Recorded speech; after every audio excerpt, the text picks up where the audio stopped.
Good afternoon, and thanks for joining us on Concho Valley Homepage as we do some live streaming of the Texas Duel. This is a very interesting golf circuit that Jay West and Steve McNabb have put together. Jay is here with me today, and Jay's going to talk a little bit about what the Texas Duel is all about. Jay? Thanks, Tom. The Texas Duel is basically a tournament that allows the average golfer to come, well, play for something real, to play for real. That's kind of our mantra. And we decided to do it this way with the qualifiers so that the average golfer can feel what it feels like to make the cut. Because it's just normal, average, everyday golfers. You and I don't have a tournament we can go play in to where we feel that feeling that the pros feel of making the cut. So that's what we're trying to provide here for the average golfer, is that feeling at the end that, hey, you qualified, you're in the championships. And that's something that the average golfer doesn't get to feel. You know, and this is one of 4 qualifiers that they're going to have before the championship, which is a 2-day event that's going to be later, I believe, in August. We will be live streaming all of these events, qualifiers and the championship event. Tell me about the players. What kind of format? What types of players? What kind of handicaps do they have? Well, we say this tournament is for every golfer. For every golfer that's the average golfer. Not the tour guys or the mini tour guys. But it's a 2-man scramble, which takes a little pressure off, makes it a little less stressful. So being 2-man scramble versus 2-man low ball, it's a little bit easier. So, and we have it flighted up with 6 flights, and we have this flight spread out so that really it's for any handicap golfer. With the first flight, we're going to have a couple of guys coming in here first that are a 2 and a 3 handicap. And then that last flight, I got a couple of 25 guys coming in.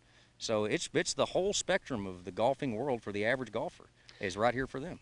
And before we throw this to break, tell me a little bit about how people can find out more information about the Texas Duel and what it costs to be a part of it.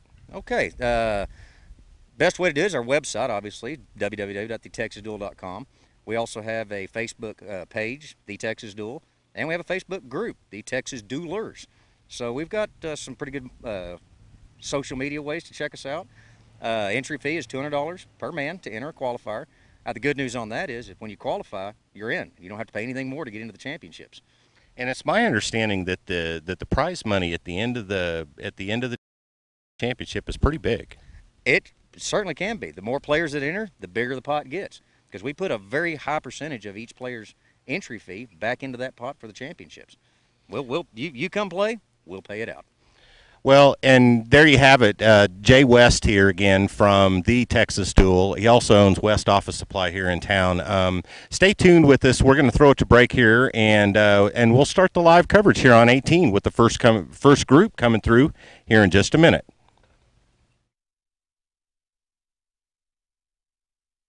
Outdoor Living Design Center.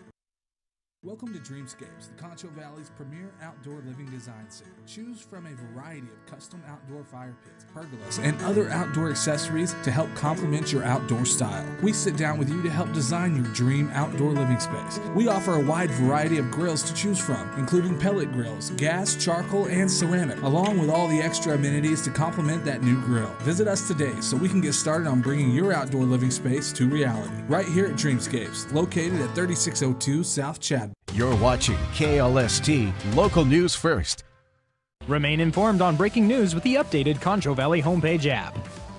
Now containing severe weather alerts, push notifications, extended weather forecasts, and more. Download the Concho Valley Homepage mobile app today. Available on iPhone, iPad, and Android.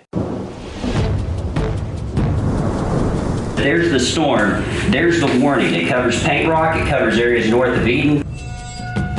Exactly on the 1-year anniversary. I don't know what the odds are on that. We'll do the calculations later. Power going out again. That is maybe 12 or 13. Now it's 14. 14, okay.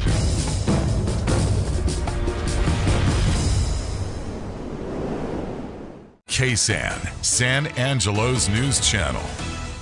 It's hard work and sacrifice, and never even thinking twice, and it's waving at people you don't know. Cause that's how we're born and how we're raised. The Concho Valley is our place. It's cheering for the blue and the gold. Local is your neighbors, local is your friends, local is a place you've always been. Then I love the way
Texas Duel Golf Tournament. We've got our first group of guys coming up the 8th. This is Cody Brown. Tom Stovall is, of course, with me to talk about these guys. Hi, Cody. This is a fun tournament. This is a different way of thinking about playing golf in tournaments. This is a tournament for people who want to play a scramble, so they don't have to worry about just playing their own ball, and for them to not feel pressure on their own ball necessarily, and they can play a scramble, so there's a little bit of relief that comes with that, I guess. But they're also playing for real money. They're playing for cash prizes, so or cash in general, not cash prizes. So it's a neat tournament. I'm glad that we're able to be involved with it this year. This is the first of the 4 qualifiers that they have before the championship, which is later in August. Yeah, so, absolutely. Well, Tom, I know I've been asked a question as we have them approaching here. If you can answer this real quick for me. I've had some guys asking me if they don't qualify in the first qualifier, are they allowed to come back and play in an additional one to try and qualify for that championship? Yeah, they absolutely are, and that's really the benefit of being able to play. First of all, it gets all the jitters out of playing in the first qualifier, whether you make it or not. But secondly, they can play in any of the qualifiers that they want to. The top 12 scores will be taken. The top score today in each of the individual flights will automatically advance to the championship. So that's kind of a neat deal that we have. So let's get over to the action. I know that we've got some people over here on the right that's trying to find their ball or a ball that they want to play. Trying to decide the shot, I guess, that they're going to take. Right, and like you said before, this of course is a scramble, so they're going to pick the ball that they choose off the tee and both hit that shot from there. Exactly, and they repeat that until the ball is holed out. So it's interesting because these two groups are in the first flight, and being in the first flight, as you can imagine, means that they're awfully good golfers and just barely over scratch golfers. When these guys made the turn, one group was -5 and the other one was -6. So wow. It's they're pretty impressive golf that's happening right now. Yeah, absolutely. And to come in on the back nine, already having a front nine like that kind of eases the pressure for you as you can finish up the day. It looks like over here on the left side by the cart path is the team of Michael Ledford and Ryder Skillern. And Michael is from Midland and Ryder is from Alpine. So they were the team that was -6 when they made the turn. We'll have to see how they end up finishing the day, but as they're trying to decide what kind of shot to play in there, let me tell you a little bit about these guys. Michael has a 10-year-old girl, and Michael's made a hole-in-one. He said he did it a long time ago, 1995 at Odessa Country Club. So Michael works for a company called Smith Bits, which is over in Odessa, and he's a salesman for the Smith Bits company over in Odessa. He also told me when he was getting ready to tee off that the other passion that he has, the other hobby, hunting. Imagine that in West Texas. Right, yeah. We kind of tend to hear that more things, don't we? Yeah. It looks like we're going to have, it looks like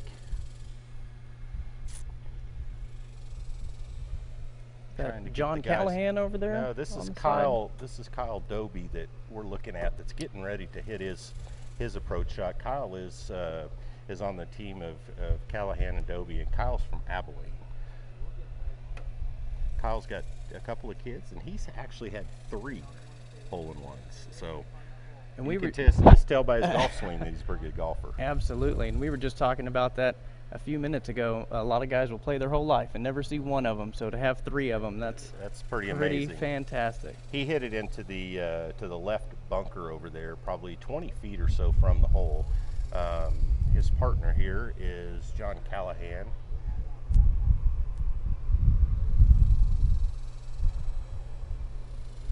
And John, he's got a couple of kids. Tripp and Harper are his boys' names. They're 7 and 4. So he's kind of lining it up over there and gonna see what he can do. It doesn't look like he has too bad of a lie out there. It looks like it's sitting decently clean on that side. He should be able to get under that and put it up here for us. This is probably the best angle that you can have to where the pin is located today, which is back, middle, and to the left. So he also missed the green from his approach shot, and they were somewhere around the neighborhood of 70, 75 yards out. So they'll have to figure out which one of those two that they like the best. Yeah, taking a look at their first shot that went into the sand, if they do decide to play that one, kind of the same situation with his lie. It doesn't look too buried, so they should be able to get that out of there.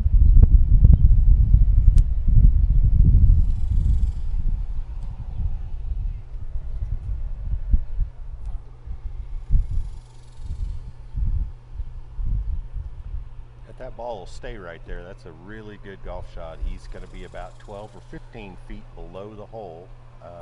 Obviously, they'll take that and be putting out for a birdie. Looks like both groups were in basically the same position. This is going to be Michael Ledford from Midland. Well, like you said, Tom, this is probably your best angle that you've got from over there approaching this pin location. And he had a real good golf shot too. Not quite on the green, but they can choose to either chip or putt that particular ball since it's about 16 inches or so from the edge of the green. A little bit more information about these players. We were talking about how some people go their entire life and never have a hole in one, and how John Callahan has had 3. That just it's almost kind of hard to believe. So I don't know if it's a number of how many times you play golf or the fact that they're really good golfers. It's probably a good combination. I think it is, because I can tell you from experience, I've played a lot of golf and I definitely don't have 3 holes in one. So John had his holes in ones at Bentwood Country Club here on the number 3, which is a pretty good of a golf shot here on number 3 at Bentwood. He also had one at Stewart Peninsula at Lake Louisville, and then he had one at Fairway Oaks there, I believe in Abilene. Okay. So he's had 3. His partner also has had 3 holes in ones. Kyle had one at Sweetwater, one at Fairway Oaks, and one at Horseshoe Bay. Have you ever played Horseshoe Bay? You know, I haven't played Horseshoe Bay, but I have a lot of friends that have, and they just absolutely love it. They tell me what a great time they have on that course. Of course, everything in that area of the country, the hill country, is beautiful, but that golf course is, if you haven't played it, get a chance, you want to go play that golf course.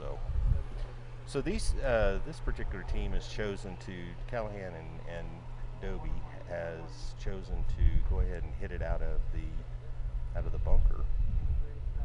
See how he ends up doing. Pretty good bunker shot. You could see how he got it just about 2 feet onto the fringe, hopped a couple of times, and then kind of stopped just onto the putting surface. And as you know, these greens tend to be pretty fast out here at Bentwood, and you got to have that nice touch as you put it up there, because you can easily roll one right past it. It's not uncommon to have 3 putts out here. Oh, no. Even for really good golfers.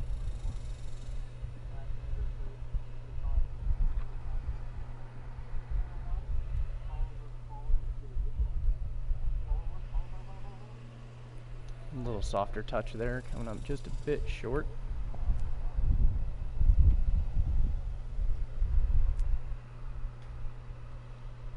I tell you what, for as hot as it has been out here the past couple weeks, it's actually not too bad today. A little bit of a breeze, keeping it mildly cool out here. I was talking to the golf course superintendent out here, Brad Fluid, a little bit earlier today, and he was telling me that the greens right now are rolling somewhere in the 12.5 to 13 step meter reading, which they can get out of control here if they don't have enough water that is put on them. So they're pretty speedy and they certainly roll out. They're also really good right now. They've gotten where that they're rolling really true, and so that helps make putts. Let's see if these guys can take advantage of their birdie shot here.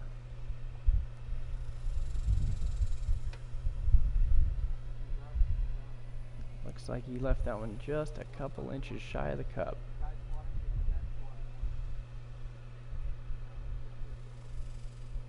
So his partner Michael got a good read from that. He's gonna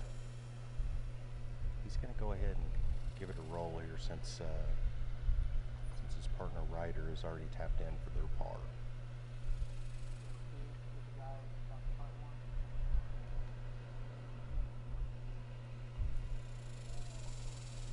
Just off the edge of the cup there. But you know, that's what's great about a scramble, is you're afforded the opportunity. You don't have to leave them short. You know, you can always make sure you get it there and just go for it when they've already holed out before.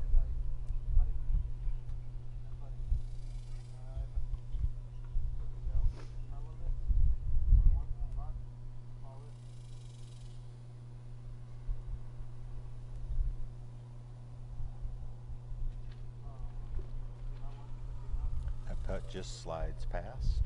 He'll mark and let his partner go ahead and try to make it for a 4.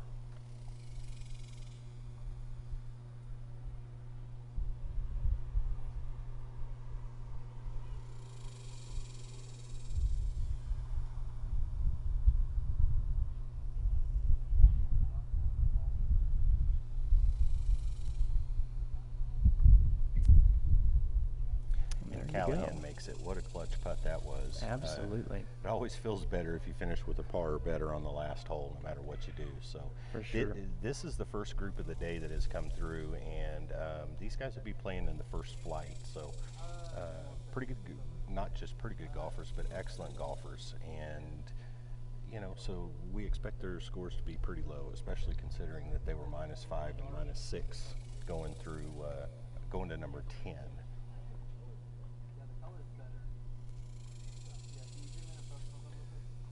Yep, for sure. Finishing those up, you know, it's not uncommon to see them rolling in with these scores and end up close to 10 under in a tournament like this, and that's just a phenomenal start in the qualifier to send you towards that championship.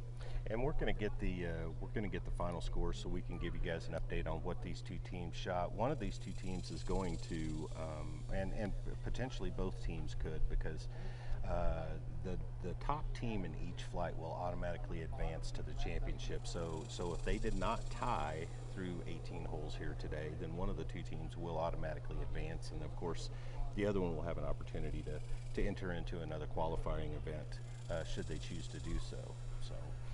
And of course, it's nice to also see these gentlemen coming from other places, and we love everybody around West Texas, and we love San Angelo and those that are from here and around here. But it's nice to see people coming from Midland and Abilene and Alpine to play in this tournament. Absolutely, and what a great tournament to do it in. You know, like we were talking about earlier, you can come out for your first qualifier, and if you don't end up having a score that is going to get you to that championship, you can come out and enter another one, and you got 4 that can try and get you there. But the best part about it is, you know, a lot of these guys may not ever be afforded the chance to play in a tournament where they can get the thrill of that putt on 18, knowing that, you know, that's going to lead them towards that purse, and because they're not just playing for credit and other things like that. They're actually playing for a purse.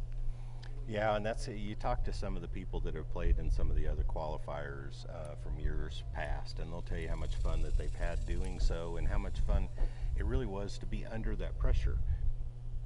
Some people are really, really good under pressure, and some people aren't. So this will bring out the best of someone if they want to try to make it to the championship. So. Oh, absolutely. And, you know, it just affords every caliber of golfer out there that opportunity, you know, because if you're someone like myself who has a higher handicap, well, then I have the opportunity to get out and play in a tournament like this, where a lot of other tournaments that I may not even be able to get in because of my handicap. So yeah, and, you know, in talking to Jay earlier, too, the live interview that we did earlier, we were talking about that, and he was talking about how that was important to him and to Steve when they developed the Texas Duel, that they wanted to not just make it, yes, they wanted the good golfers to come, yes, they wanted people to see the great golfers play, but they also wanted people that are higher handicaps, you know, well into the double-digit handicaps, you know, 20, 25 handicappers, to be able to play and team up and be able to play against others of that same caliber, but to also be able to feel that pressure like what you were talking about playing. So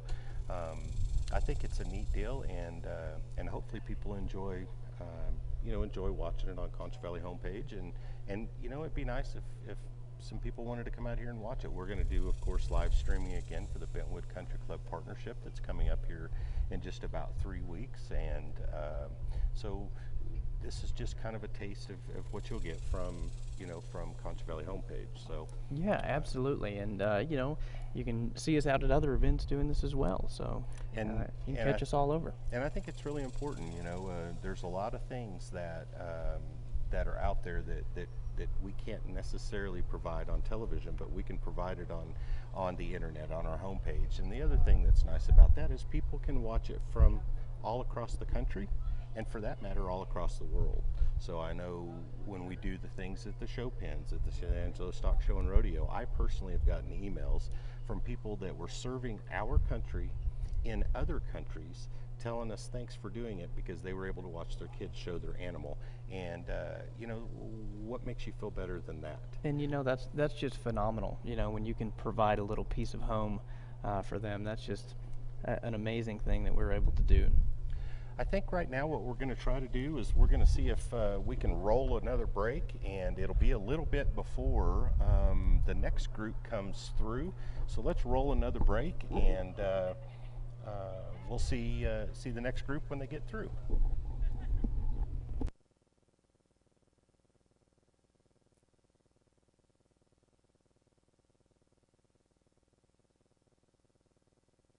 Welcome to Dreamscapes, the Concho Valley's premier outdoor living design center. Choose from a variety of custom outdoor fire pits, pergolas, and other outdoor accessories to help complement your outdoor style. We sit down with you to help design your dream outdoor living space. We offer a wide variety of grills to choose from, including pellet grills, gas, charcoal, and ceramic, along with all the extra amenities to complement that new grill. Visit us today so we can get started on bringing your outdoor living space to reality. Right here at Dreamscapes, located at 3602 South Chad. You're watching KLST Local News First.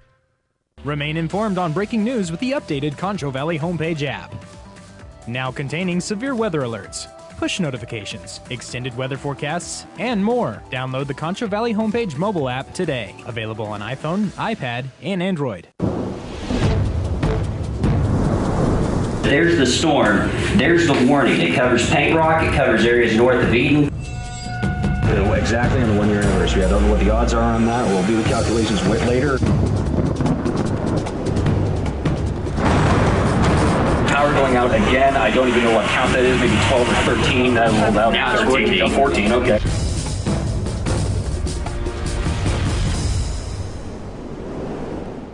KSAN, San Angelo's news channel. It's hard work and sacrifice, and never even thinking twice, and it's waving at people you don't know. Cause that's how we're born and how we're raised. The Concho Valley is our place, it's cheering for the blue and the gold. Local is your neighbors, local is your friends, local is a place you've always been. Then I love the way KSAN's local every day. Thank you guys for joining us back here at the Texas Duel first qualifier that we're having. We're going to have a score update for you as we had our first group of guys just finish up here on 18. Looks like we got those scores coming in right now. Tom, what did they end up at? Well, they continued the madness on the backside like they did the front side. It's pretty amazing, and you can tell when these guys are in the first flight. The team of Callahan and Dobie, the Abilene team, shot a -10. They shot -5 on the front, -5 on the back for a -10 total. It's pretty amazing. And the team of Ledford and Skillern from Midland and Alpine, respectively, clipped them by 1 stroke. They shot -11. So they shot -6 on the front and -5 on the back. So a couple of pretty good playing golf teams right there. Absolutely, and carry that momentum into the back nine there is always what you're looking to do, and like we were talking about earlier, it makes it a little easier when you have a front nine like they did to take a little bit of that pressure off and see what you can finish up at. We were watching these guys as they made the turn, and both teams, you know, they shot -5 and -6 on the front side, and then they get to 10. They both teams birdie 10, hard par 4. Both teams get to a par 5 number 11, and both teams both teams birdie number 11, and so the birdie barrage just kept coming. It just they got to continues. 12, and I think they parred, but then after that they made a few more birdies coming in. So minus 11 for the first flight. That team will qualify for the championship, which is a team of Ledford and Skillern. Again, from Midland and Alpine respectively. So congratulations to them. We'd like to also thank Callahan and Dobie for coming to the big city of San Angelo from Abilene and trying to qualify, and quite frankly almost did. So hopefully we'll see them again in another one of the qualifiers. But it's going to be a little while before we get to the next group. The next group is a couple of teams from the third floor, which means that their handicaps are a little bit higher and probably playing just a little bit slower than the team here. So as we had a big break when they turned and went from number 9 to number 10, we'll also have a big break here. So Cody, for now I think we'll go to just a full page, and we'll kind of sit back and catch our breath a little bit, especially me. I tend to talk too much, it looks like, and catch our breath. And when we see them teeing off on number 18, we'll come back. All right. Thanks for joining us on Concho Valley Homepage.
Welcome back to Bentwood Country Club for the continued coverage of the first qualifying tournament for the Texas Duel.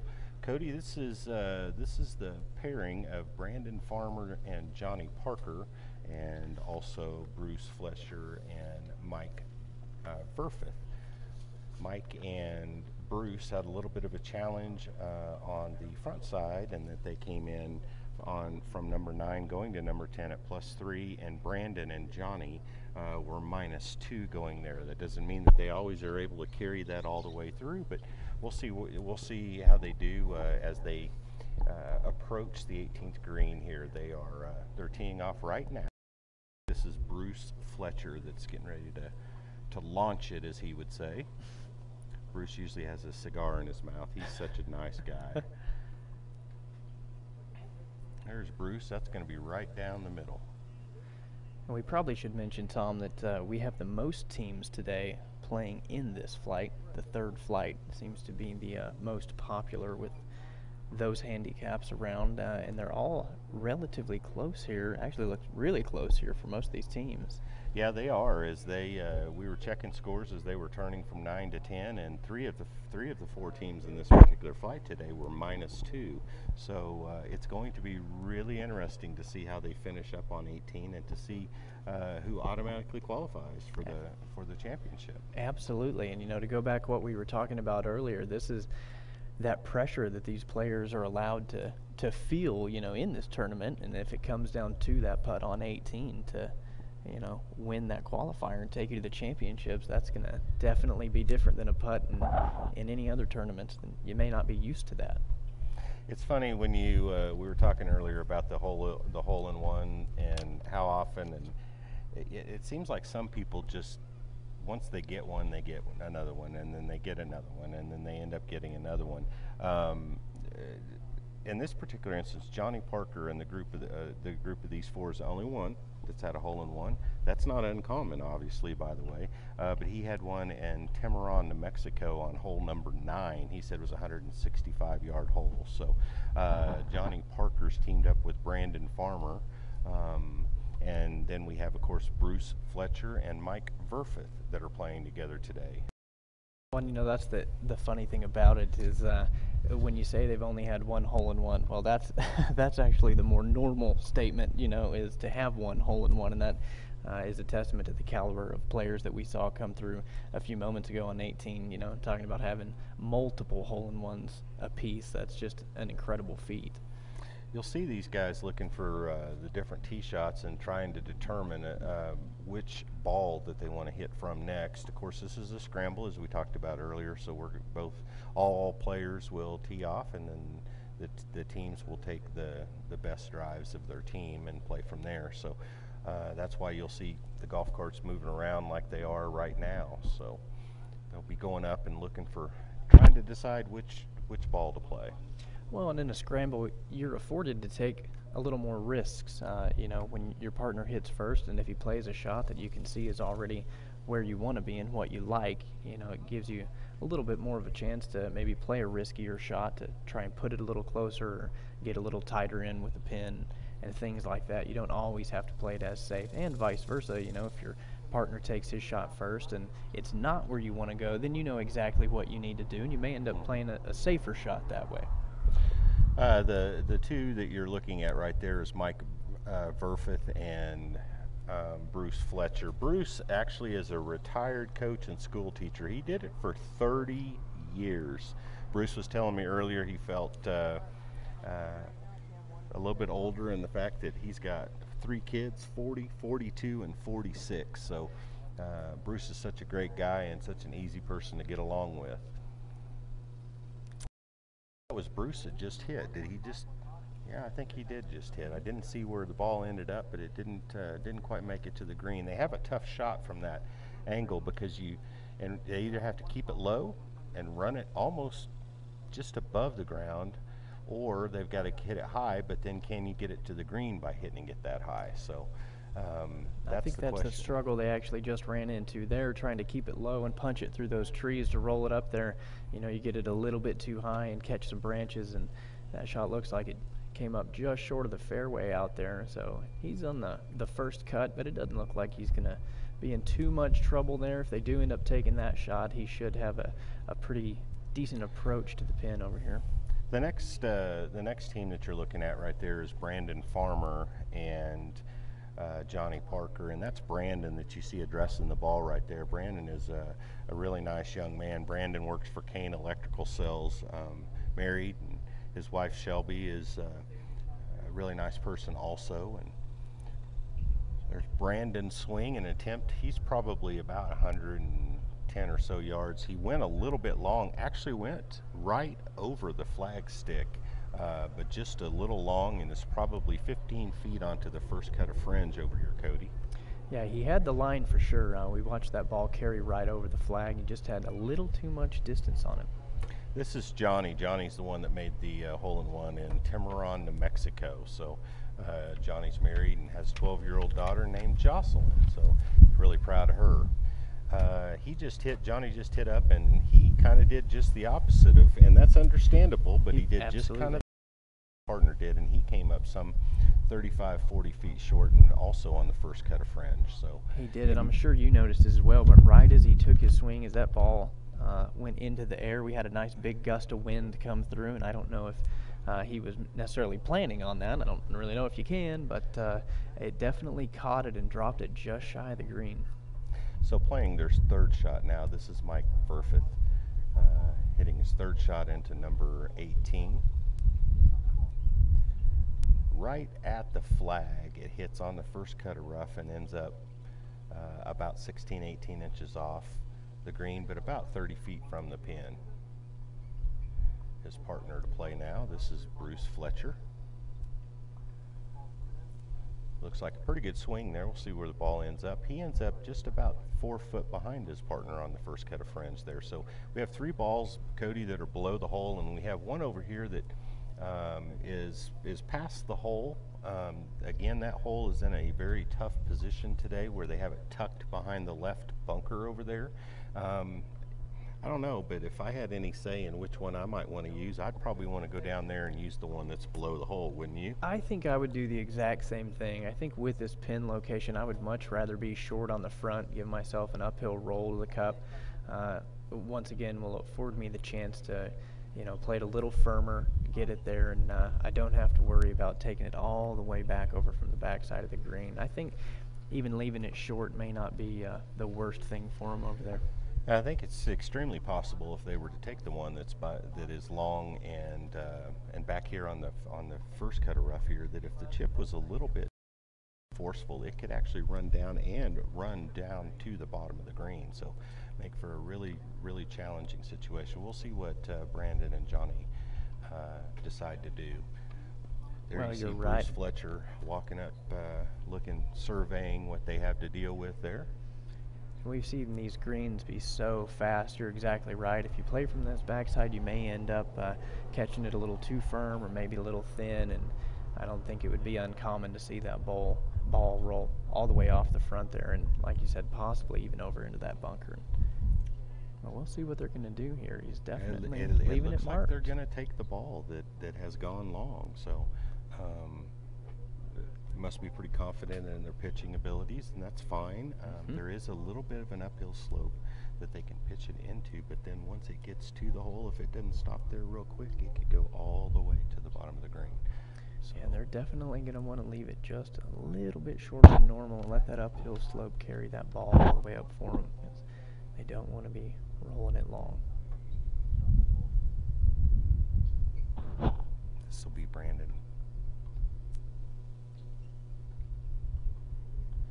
That better biter. That's gone. And see, unfortunately, that right there is exactly what we were talking about, Tom. That's right. And if it just it is such a feel shot from here. You have to land it far enough for the ball to release to get to the hole. But as you just saw, if you land it a little bit too far, it's going to go all the way down. This is Johnny Parker.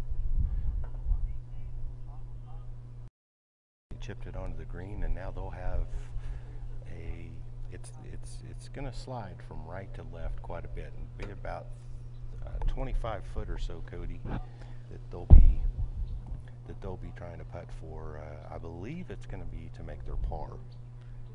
And that's kind of the opposite of what we saw on that first shot there, and that's why that shot takes such a delicate touch as you're going through, because you have to land it exactly where you want it to let it release when you need to, and unfortunately a few inches short, and it's going to be a few feet short. And again, this is Mike Verfith, and where they're located, they can either putt, as you see him doing right there, or they can choose to chip the ball. The challenge with putting the ball at the angle, in order to get the ball close to the hole, you've got to putt that ball through a lot of that first cut of fringe. And in order to do so, you've really got to hit it hard. So we'll see how his partner does. Bruce did a very nice job of that and got it to. That was a very nice roll there, and as you said, when you're going through that much of the first cut, you never know when it's going to take a little hop to each side that you may just not be ready for, may not can see doing that. But that was a nice roll there that he had on that. Bruce just walks up and taps it in for, I believe that's going to be bogey for them on the number 18th hole. This will be Brandon. Now this putt is going to go from his right to left, coming off the bunker over there on the left-hand side. It'll be a little slow at first as it's going uphill, and then it'll pick up speed as it gets by the hole.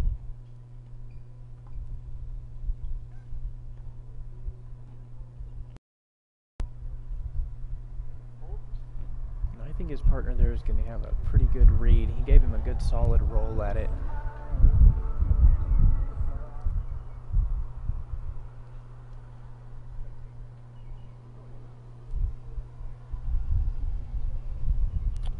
We'll see if Johnny got anything out of the read from his partner there, and see if he can get an opportunity to roll this putt in.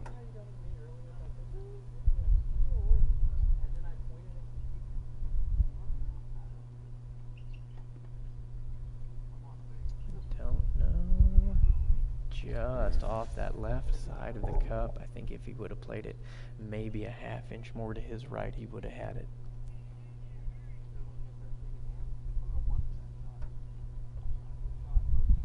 What a solid effort there to finish up the 18th. This is something about golf that I enjoy more than anything too, and call it what you will, but you know, I guess I appreciate the fact that people, it doesn't matter how you shoot. At the end of the day, you shake hands and you say thanks, and I enjoyed playing with you, and you see that on the golf course all the time, and in a lot of other sports you don't get to see that. Absolutely. And we were actually just talking a few minutes ago when we were in our break.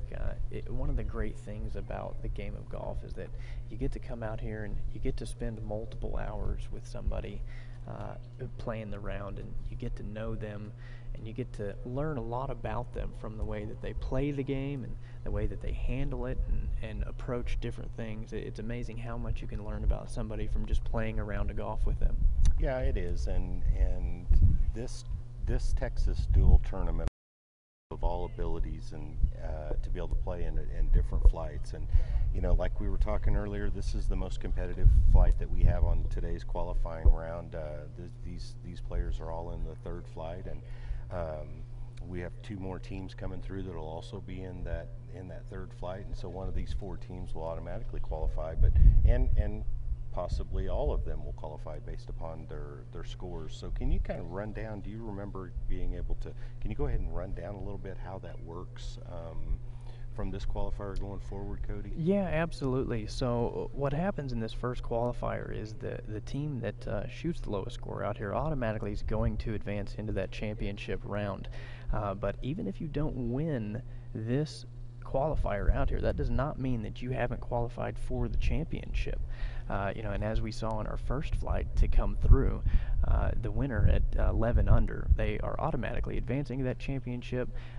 But the second team with a 10 under score, I personally believe it's going to be hard to knock them out of a qualifying spot in that championship. You know, what that would mean is we would have to have 8 teams come out and shoot better than 10 under to knock them out, and I'm just not sure if that's going to happen. That's exactly right. You know? So we'll get a score update as soon as we can from to see how these these two groups finished up, and should have that here in just a few minutes. But while we have a second, let's talk about one of our sponsors here is Dreamscapes. And Dreamscapes is just if you've never been by to see them, you need to go by and see them. You know, they do putting greens and chipping greens specifically customs to your desire for your backyard.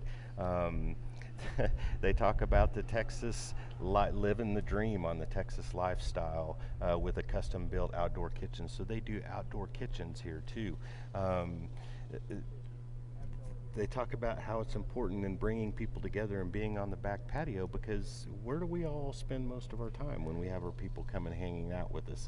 It's on the back patio. These guys can do things. As a matter of fact, in front of our television station, they did some work and put a putting green in front of our television station. It looks beautiful. I know that there's other businesses in town that have chosen to go with companies like Dreamscapes to put artificial grass in. There's no watering. You don't have to worry about any of those types of things. So they can really make a backyard pop. Absolutely. And you know, one of the best things about although it is very hot most of the time, we do have some lovely evenings, and what a better place to be than on your back patio with your family or friends and barbecuing and whatnot. And I tell you what, they can make that happen for you and make that a place that you will really enjoy, just sitting out there and enjoying your time. I think it'd be nice to be able to sit in a recliner, or not a recliner. Well, a recliner would be nice too, but a lawn chair or whatever you choose on your back patio, and be able to look at that green artificial grass and say, you know what, I don't have to mow that or edge it. Absolutely. So. Yep. And I tell you what, when you don't have to put that constant work in just to enjoy it, it makes it just that much sweeter, doesn't it? Cody, what do you say we go to a break here, and we'll spin a couple of commercials here, and when we come back, we'll see if the next team's ready to tee off on number 18, and if they're not, we'll talk a little bit more and wait for them to get here. That sounds good to me. We will be right back after this short break. Welcome to Dreamscapes, the Concho Valley's premier outdoor living design center. Choose from a variety of custom outdoor fire pits, pergolas, and other outdoor accessories to help complement your outdoor style. We sit down with you to help design your dream outdoor living space. We offer a wide variety of grills to choose from, including pellet grills, gas, charcoal, and ceramic, along with all the extra amenities to complement that new grill. Visit us today so we can get started on bringing your outdoor living space to reality. Right here at Dreamscapes, located at 3602 South Chadwick. You're watching KLST Local News First. Remain informed on breaking news with the updated Concho Valley Homepage app. Now containing severe weather alerts, push notifications, extended weather forecasts, and more. Download the Concho Valley Homepage mobile app today. Available on iPhone, iPad, and Android. There's the storm. There's the warning. It covers Paint Rock. It covers areas north of Eden. Exactly on the 1 year anniversary. I don't know what the odds are on that. We'll do the calculations later. Power going out again. I don't even know what count that is. Maybe 12 or 13. Now it's 14. 14. Okay.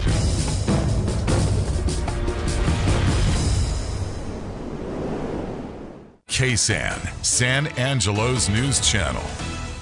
It's hard work and sacrifice, and never even thinking twice, and it's waving at people you don't know.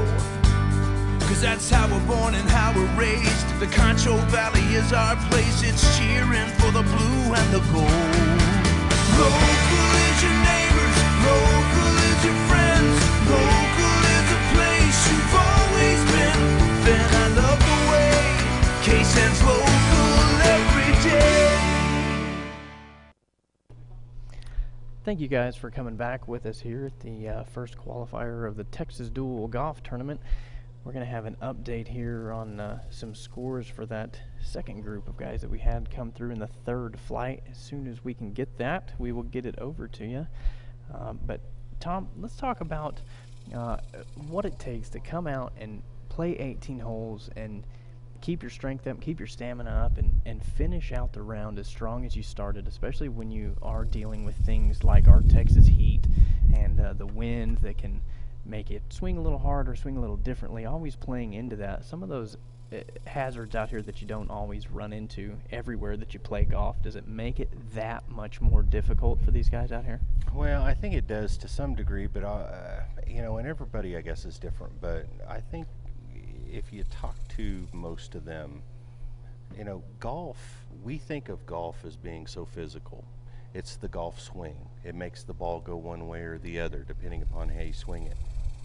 But when you think about it, it's really, this game is more mental than it is anything else, because once you've gotten through the point of being able to swing the golf club and making contact with the golf ball and having an idea of where that golf ball is going to go, the rest of it then comes from the top up here, and it comes from your confidence in yourself.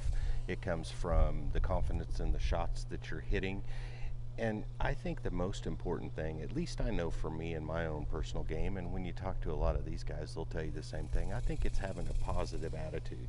You know, when you're in these when you're in something like this, the Texas Duel, where you have a partner, I think having a partner that is always picking you up, always figuring out a way to compliment you, talking about the things that are going to happen going forward, not the bad things that have happened on the last hole, or, you know, 3 holes before that, or even the front 9. I think continuing to, and that is a hard thing to do when you're a golfer, because it's easy to get down on yourself because you have expectations of your own abilities, your partner has expectations of you, and but really, if you think about it, to me, the positive mental, continuing to keep your head up, looking for the positive in everything that you do. If the ball goes in the bunker, that's fine. The lie's good. I'm going to hit it out and get it up and down. Whatever the situation is, figuring out a way to use that particular instance in a positive way rather than negative. And I think there's a lot of people that struggle with that. I think a lot of people struggle with that. Well, absolutely, and I think that's a phenomenal point that you made on how impactful and how much a part of this game it really is mental, you know, more than physical. And I think that shows when not only can you see players that end up having a bad day and they make a few bad shots, and then you just see it kind of snowball out of control, and that's not because they're a bad player by any means, it's because that's kind of where their headspace is.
his game is the last little piece, I think, remaining in the puzzle to see if he will win it again.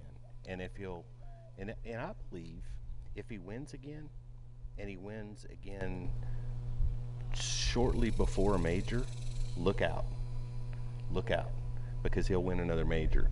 But I think he has to win first before he wins a major again, but we'll see.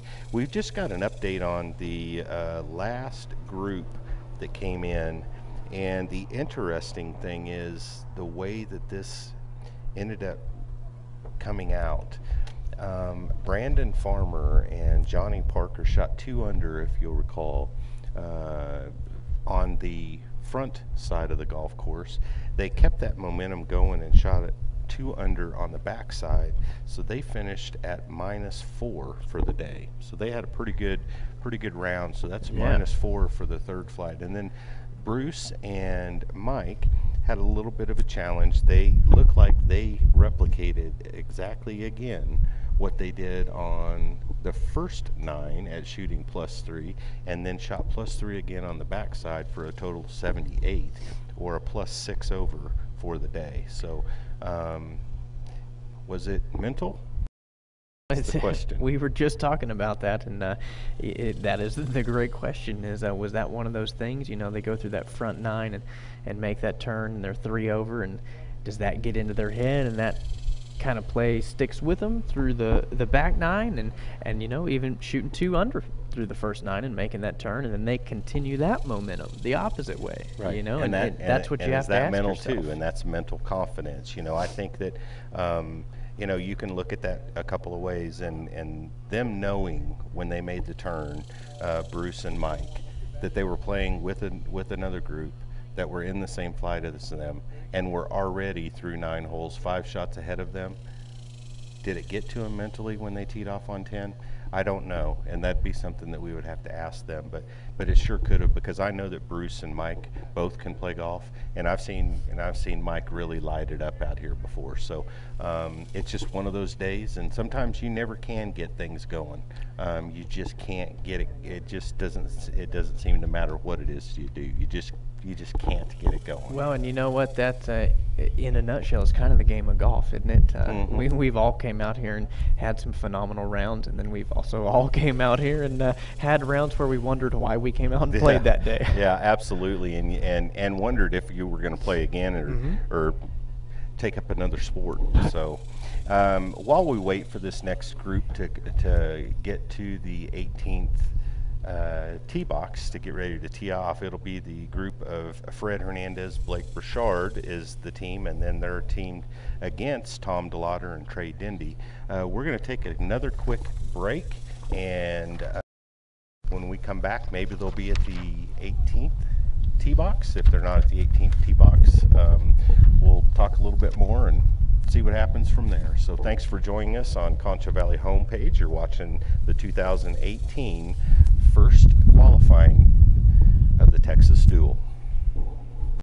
Welcome to Dreamscapes, the Concho Valley's premier outdoor living design center. Choose from a variety of custom outdoor fire pits, pergolas, and other outdoor accessories to help complement your outdoor style. We sit down with you to help design your dream outdoor living space. We offer a wide variety of grills to choose from, including pellet grills, gas, charcoal, and ceramic, along with all the extra amenities to complement that new grill. Visit us today so we can get started on bringing your outdoor living space to reality. Right here at Dreamscapes, located at 3602 South Chadwick. You're watching KLST Local News First.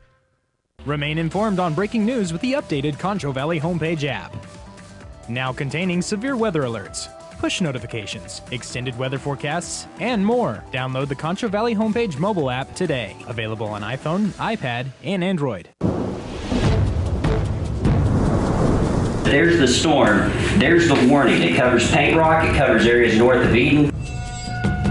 Exactly on the 1-year anniversary. I don't know what the odds are on that. We'll do the calculations later. Power going out again. I don't even know what count that is. Maybe 12 or 13. Now it's 14. 14. Okay.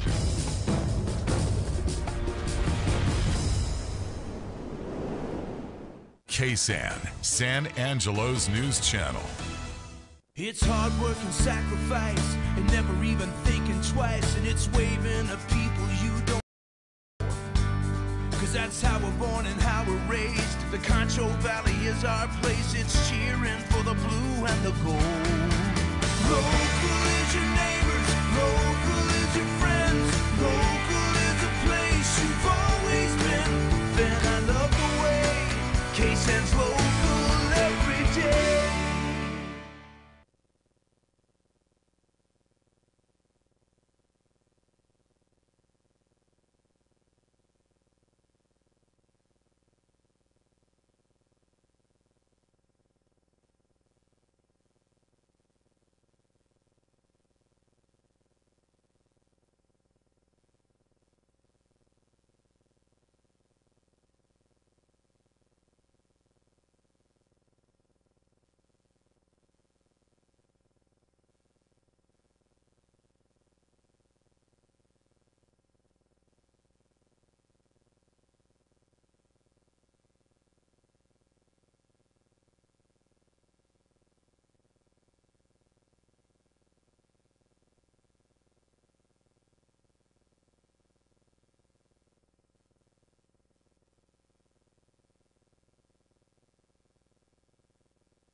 Thank you guys for hanging out here with us while we provide you coverage on Concho Valley homepage of the first qualifier in the Texas Duel tournament.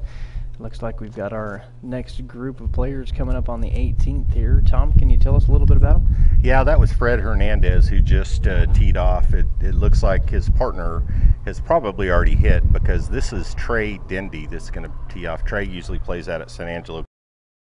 Trey owns a company called Twice the Ice. It's a vending machine company. It's one of those ones where you go down and get your ice out of the vending machine. So that's what Trey does. His partner here is Tom DeLauder. Tom was in the auto industry for a long time, and once Tom retired from that, decided to get into some other things. Tom's got some rental properties, and Tom also owns the Baymont Inn and Suites there that's on North Bryant. So Tom plays out of San Angelo Country Club. Also, Tom's a good golfer. Actually, I've played these four gentlemen. I've had an opportunity to play golf with all four of them, and they all four can play pretty good golf. So each of these two teams shot -2 when they were coming through the front 9 going into the back 9, so it'll be interesting to see if they were able to finish that off as they're heading down here finally to the 18th green. So this is the final 2 teams in the third flight for today's qualifier. So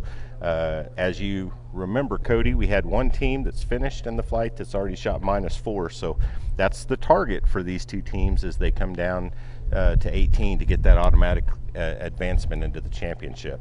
Yeah, and we'll see if they can carry that momentum that they had through the front 9 coming into the back 9, and if they have any other shots through the back 9 like they did on 18, I have a feeling they are going to be catching them, because we got 2 balls out here that look like they're almost right in the middle of the fairway, and the third ball I can see from here is not too far off the fairway, just in the first cut. So they've definitely left themselves some options, and again, like we mentioned before, in the fairway over on their right side of it, it looks like that's going to be the best approach to this pin location.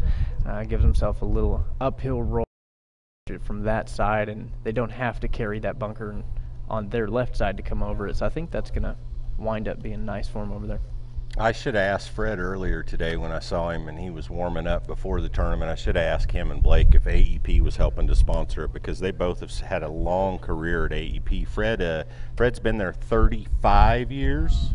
Wow. And Blake has been there 32 years. So Blake's a customer service account manager there. And of course, a lot of people know Fred because they've seen him or heard him or watched him on television. He is the manager of external affairs there. So he has a lot of jobs that he has to take care of, and a lot of public information that he needs to disseminate and get out to the audience that's out there. So absolutely, that'll keep you busy for sure. That's Blake Burchard right there. That's in the fairway marking the ball, and they're going to obviously decide to take that ball. I know that Fred, I'm not sure if that was Fred or Blake's drive. I'm going to guess it was Fred's. Fred hits the ball about 275 yards carry in the air usually, and it's pretty straight. Probably his best club in his bag that he plays with. So well, it never hurts to carry 275, especially when you're hitting these fairways that have dried out a little bit from the sun beating down on them, and then you're going to get a lot of roll out of that. So when you're carrying a 275, you're just a monster down there. Yeah, it really is, because I don't even hit at 275 when it's downwind, downhill on dry fairways. So right. I mean, it's he's able to get the torque and really hit the ball a long ways. This will be Blake Burchard on his approach shot. Great angle, like Cody said earlier. This is probably where you want to be at with that pin being up on the upper left-hand shelf. So we'll see how Blake executes this shot. Edge for both players. Good swing. He's looking at it.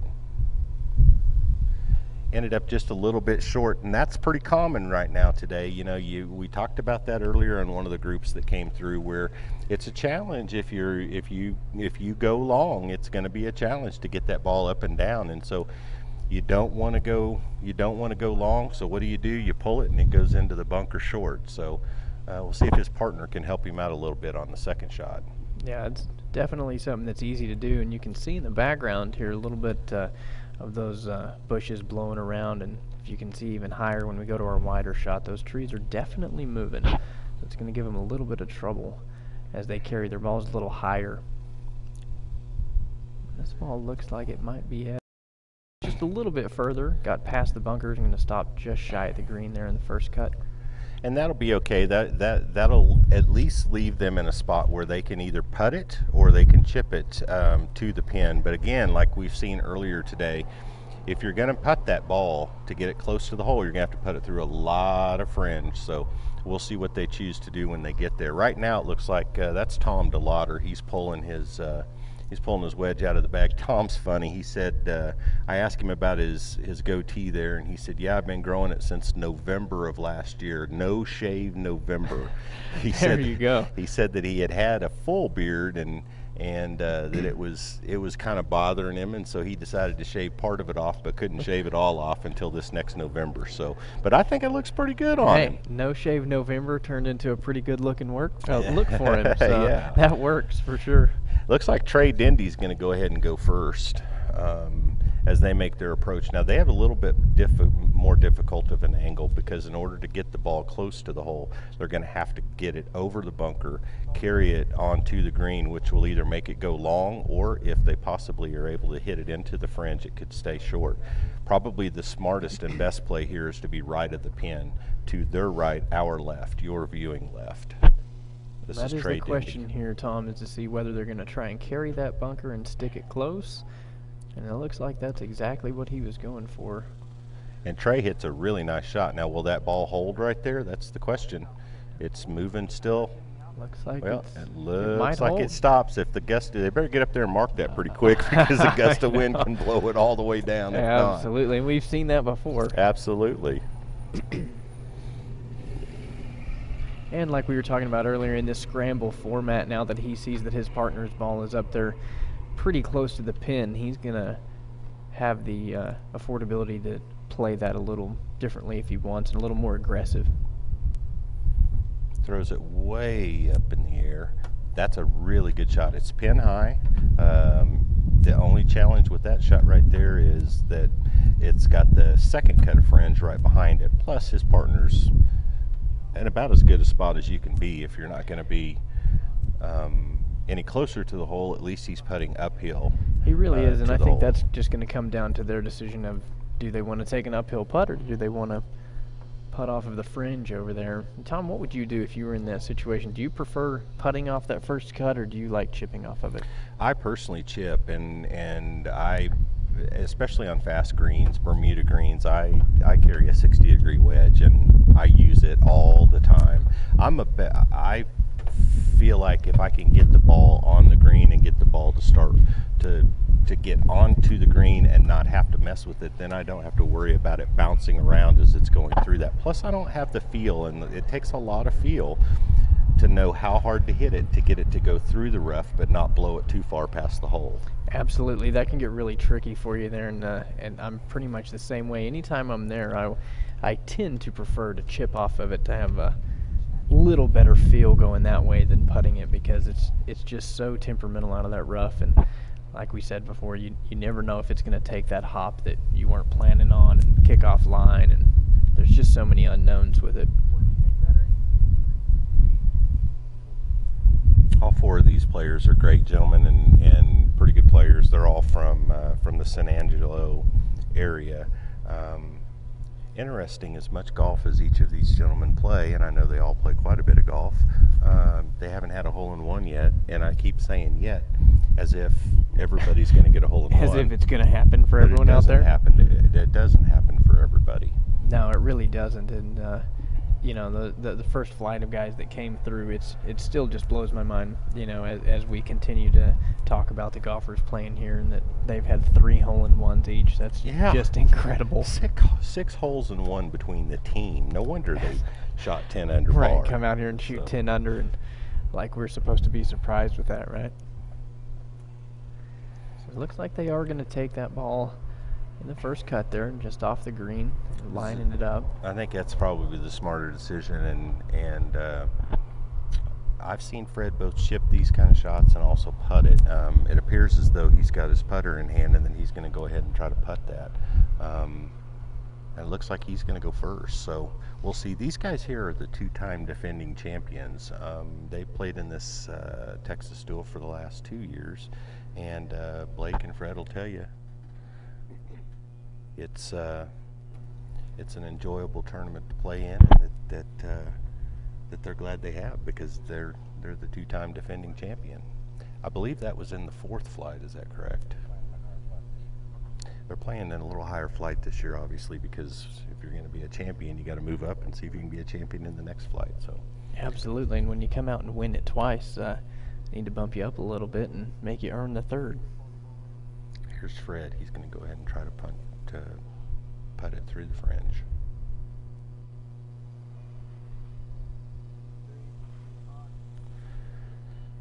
And that's really pretty good touch there. Once the ball got onto the green, you could see it just dive over to the right, and that's that bunker there that comes into play. It's causing that all that sand being built up on the green there makes that hump a little higher, which then pushes the ball away from the hole. So looks like Blake's gonna chip this one. And he asked for the flag to be pulled, so maybe he's planning on holing it.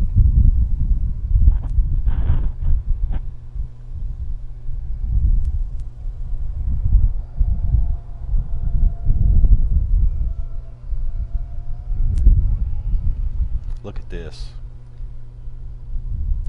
Well, that was a pretty good roll right there that he had. I think he landed it a little bit short of what he was planning on doing.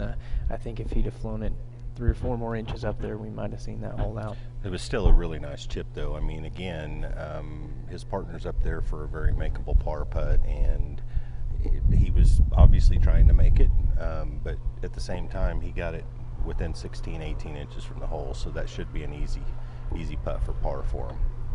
If he makes the par putt, they're going to tie the full round. It won't be too. They'll be in. What about these guys? Looks like they're trying to get all the angles they can here. We just got an update that it's very interesting. We talked about the fact that this is the flight that has the most teams in it for this particular qualifier. And this team here, the team of Trey Dendy and Tom DeLauder, if they make this birdie putt, they shoot -2 on the back, which puts them at -4 and ties for first place also. So they need to make. Now, I don't know that they know that,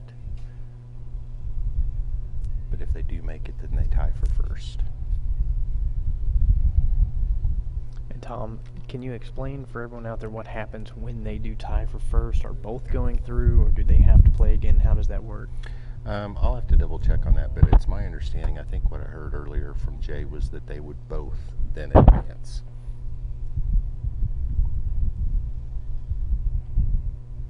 Automatically advance. There's the stroke, the ball's going off. He hit it a little bit too firm, but yet he wanted to get it to the hole. Now his partner's got to run at it.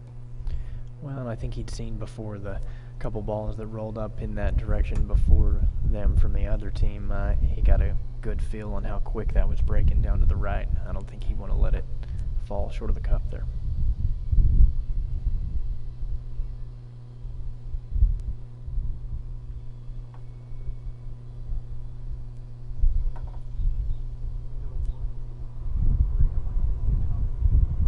Again, this putt is going to break really hard the last 18 inches to 2 foot.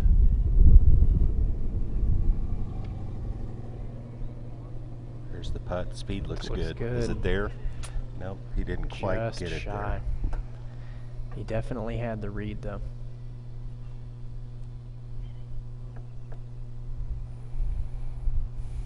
And the wind has picked up a little bit as we've come back here. It definitely does make a difference, even with putts. The wind can push your ball around. That was Fred Hernandez tapping in for their finishing par on number 18. Again, shaking hands, telling each other congratulations, good round, enjoyed playing with you. That's all part of this great game that we like to watch, enjoy, and we'll check on the final scores for these two gentlemen. It looks like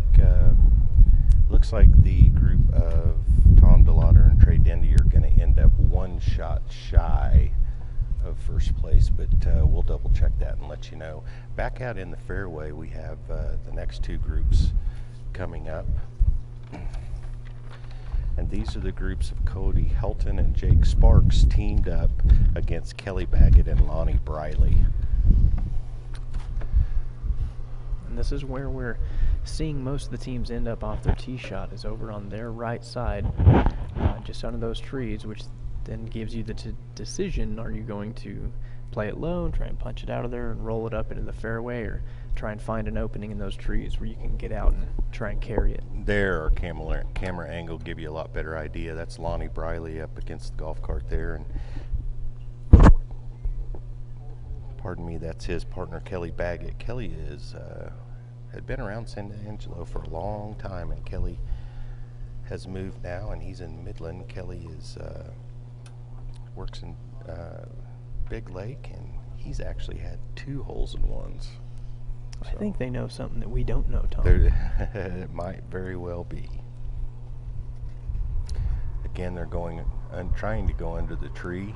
He did a pretty good job. Nice it's trying to run there. up. It did, and it's at least they'll give themselves an opportunity to pitch it up and try to get up and down there for par. It looked like he caught a few branches coming out, but when it hit the ground, it looked like he definitely got a nice kick off the edge of that cart path that put him back into the fairway. These two teams are competing in the 4th flight, and interesting enough, in the 4th flight, Cody Helton and Jake Sparks shot -4 on the front 9, which is a lower score than the 3rd flight did on the front 9. So they're having a really, really good day. They're over here to the right, to your left on the screen over there. It looks like they might be far enough back, Cody, where they don't have to go under the trees, but yet they could go over the trees and still get to that pin. This is the best angle, but you have to deal with the trees, either going over or under. Yeah, I was just about to say that, Tom. From our angle, it actually looks like they were kind of blocked, but when we saw that camera angle over there, it does look like they're a little further back, and it also looks like there's a little bit more of an opening from where they are. So I think that might give them a different opportunity to get up on the green here. Let's see if they're going to keep it low or if he's going to try and just take it right out of there.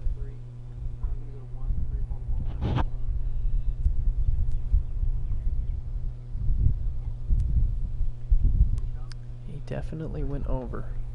I think that was Cody Helton, and yes, he did go over, but he's going to end up a little bit short, but just past the other playing part, or the other team's ball.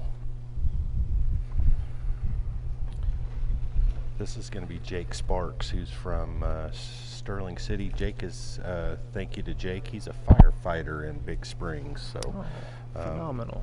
Anybody who does any type of civil service work like that, you have to admire them, especially in West Texas. Absolutely. They are never short on work.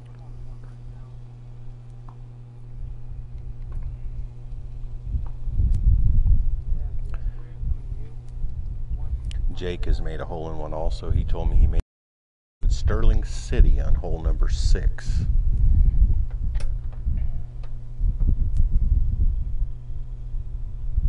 Hearing about all these hole-in-ones is making me a little antsy. I feel like I need to get out there and play some more so I can get on the board with these guys. Well, it's interesting. I was trying to gather some information before the tournament on all these gentlemen, since a lot of them, I may know a lot of them, but some of them I don't. And then these two particular, but asking people whether they made a hole-in-one. Some of them are proud to tell you that they made one or more, and a lot of them look at you like you're kind of silly even asking them. So it looks like he ended up putting that one in the left side bunker over there. From where we are, it looked like he had the distance, might have been offline just a little bit. So if I was going to bet, I would bet they're going to take that ball just shy of the green on their front right. But you never know. You know, some players, they prefer to play out of hazards. They have a little better touch out of sand, and they don't mind it. So I think it might come down to how their lie is in the sand, and take a look at it and make that decision. Yeah, and that's the whole key right there, because as high as he had to hit that ball and hitting it into the wind, there's a chance that that ball didn't get out of its initial mark that made in the bunker, and that it could be buried. So it would seem like, just without being able to actually take a look at the lie over there, and we're trying to pan out here to see if we might be able to see the lie, but just taking a look at it, I would guess that they're going to take the one that's below. To me, it seems like it's a lot simpler of a shot. It's a straightforward, just up and down, fly it about halfway to the hole. It really is, and when you're in that bunker on the left side over there, it can be almost blind for you getting over that hump, and that makes it even more difficult not being able to see exactly where you want to land that ball. Yeah, and in fact, that's what they're going to do. So the first team to play that's furthest from the hole is going to be the team of Lonnie Briley and Kelly Baggett. So we'll see who decides to hit first here. It looks like Lonnie's going to hit first. A lot of different ways you can play this shot. You can hit this ball with an 8-iron and let it barely get on the green and try to roll it all the way out. You can carry the ball to the hole. He chooses to hit it about halfway there, and that's really not all that bad a shot. They've got a realistic, makeable 15-footer, pretty much straight. It will break a little bit to their right, but that's a makeable putt.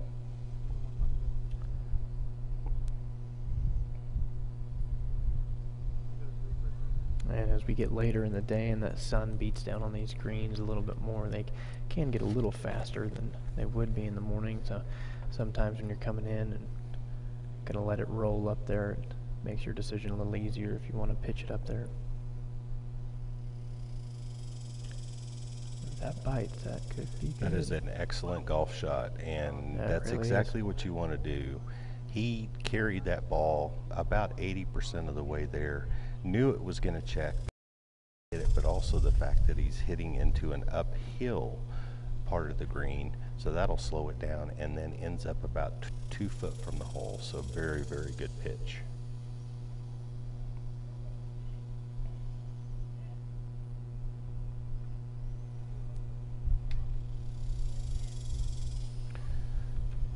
Whoever has the lowest score between these two teams will advance to the championship automatically.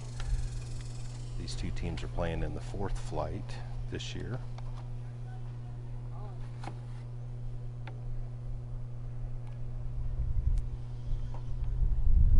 Now that they've had the benefit of seeing that shot, that might give them a little different idea on how they want to play it. If they do decide to play the same shot, now they know just how far to carry that, try and use that slope up there to back that ball off just a little bit, let it roll right up to the hole. That's a great observation too, because you know that they were looking at those shots. Their ball wasn't 2 foot closer, and so unfortunately it looks like he caught it just on the edge there and bladed in a little bit. And I know exactly how frustrating that can be. Absolutely, I think we all do.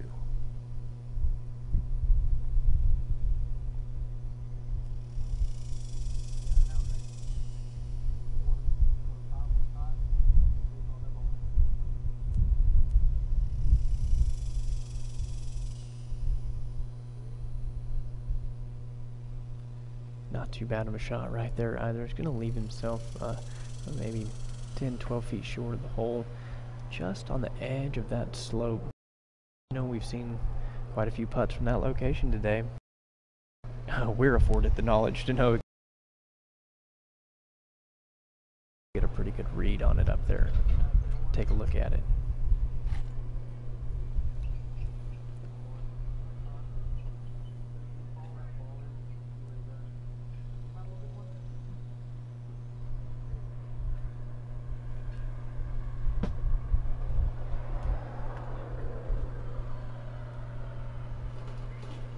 Now, Tom, do you always play the break, or by the end of the day, sometimes you just take a chance and try and power through a little bit of the break and just send it in? I'm a die putter. I die the ball at the hole, but you can do that. The challenge that you have is if it, just like that, if it doesn't go in, it's going to roll way past the hole, and then you've got a challenge of making a 3-footer coming back. So That was Jake that just made that putt, or just attempted that putt. This is Cody. Looks like he's going to come up a little bit short.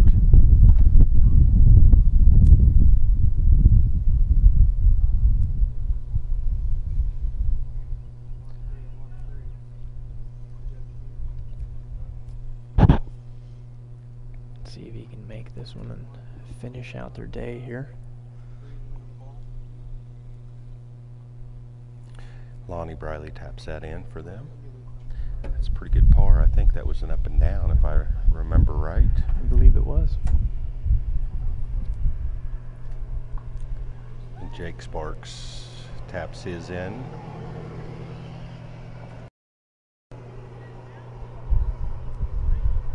And again, we just see the great sportsmanship out here. And, you know, it's always a pleasure to see, no matter how your day's going, you're having a good time, and you can always congratulate the other teams you're playing with. We'll get a score update from them.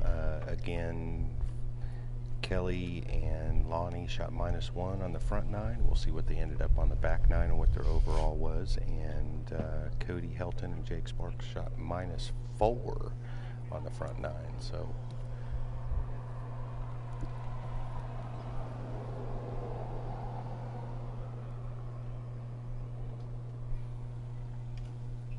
the next team is, the next two teams have already teed off and coming down the fairway. This will be the 5th flight. This is Alan Hines and Jay Moeller have teamed up to play together, and they are playing in the 5th flight against John Fortenberry and Greg Gaylor. So those names sound familiar. It's probably because you might know that each one of them are business owners. So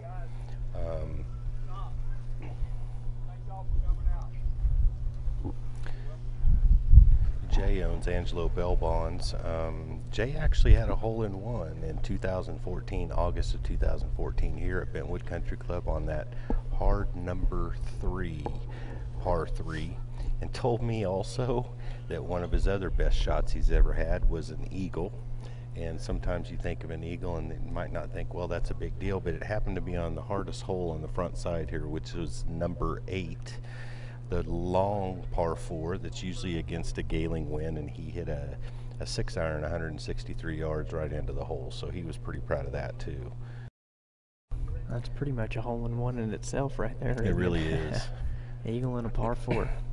This is Alan Hines that's addressing the ball here. This ball will probably go from his left to his right. That's his typical ball flight.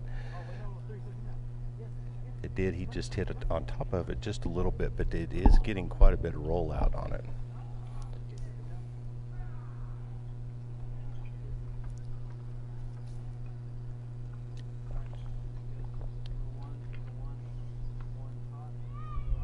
We'll check his partner out here, lining up for the same shot. I imagine he's going to try and carry it right up to the front of the green.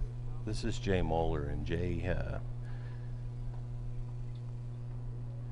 hit it up to and almost on the green. It's on the bottom left-hand side, so they'll have that.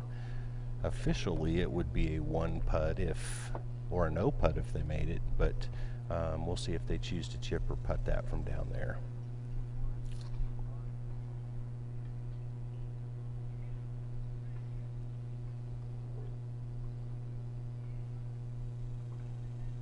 Figuring his range out here, trying to select his best club. Tom, how accurate are you in your yardage with your clubs? Are you within 10 yards on each club? I think that's funny. Probably, if I'm hitting the ball okay. I mean, yeah, that's the idea. Each of my clubs, I try to, they're supposed to be set up somewhere between 10 and 15 yards, but I just don't hit I personally don't hit the ball very far, but I do hit it pretty straight a lot. And but you see some of these guys that can get up and hit irons just a really, really long ways, and there's an advantage to being able to do that. So that was Fortenberry. You just saw take a swing at it there. I don't know where that ended up at. This will be Greg Gaylor. Many of you know Greg Gaylor. He is the owner of Angelo Water, the Culligan Man. That's your Culligan Man, San Angelo.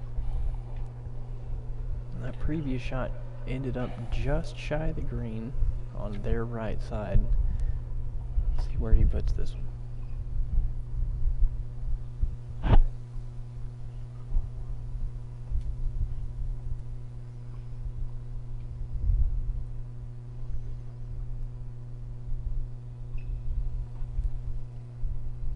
I think he might have caught that one a little thick. Looked like it had trouble getting up off the ground there.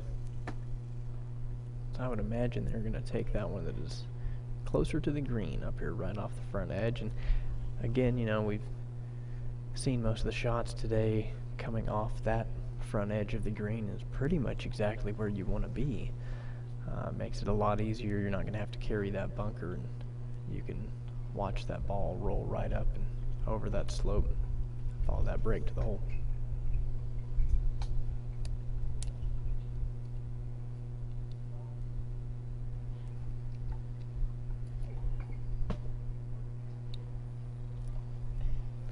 There is one more group to follow before the end of today's qualifying round. It will be a group that is has some mixed players in it. It's interesting because it has one team that is playing in the 6th flight and another team that is playing in the 2nd flight. Oh, wow. So subconsciously, how does that affect you is the question.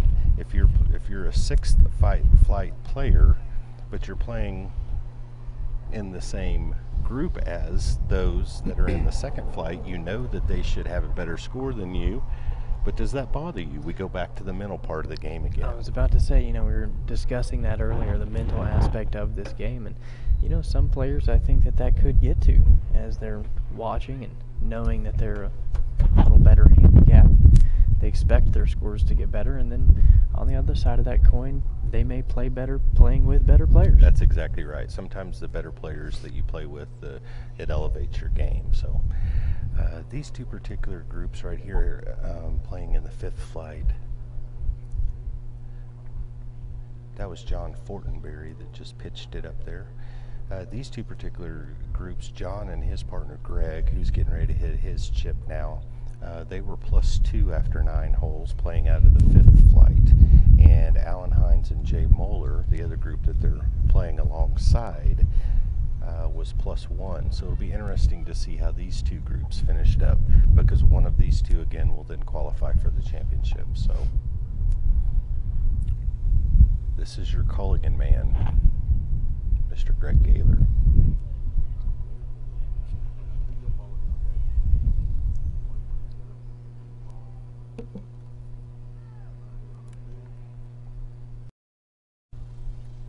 Definitely not a bad shot again, and I think what we're noticing is the players might be hesitant to carry the ball up there too far as they've seen these greens get really fast. But you definitely are going to have to get it past that slope from that side of the green, or you're just going to get stuck there every time. And it's where the pin location is right there is really on the about as much on the crown of that green as it could possibly be. From where they're coming in from, it's straight uphill with a bunch of break, and from the other side it's almost uphill also. So this would be Alan Hines putting from the fringe. Looks like you've got pretty good speed on it. It's got a good roll on it. It's a pretty good putt from down there, just about 3.5 or so foot past the hole. I think that is more than respectable from way down there. They were putting from, what do you think that is, about 50 feet or maybe further? I'd say easily 50, and that's definitely respectable from that location, because like you said, that hole's right on that crown. You got a lot of hill both ways and a lot of break to get through. This is Jay Moeller. Looks like he put a pretty good wrap on it too. Is that going to turn down? Looks like it's going to hang just shy over there.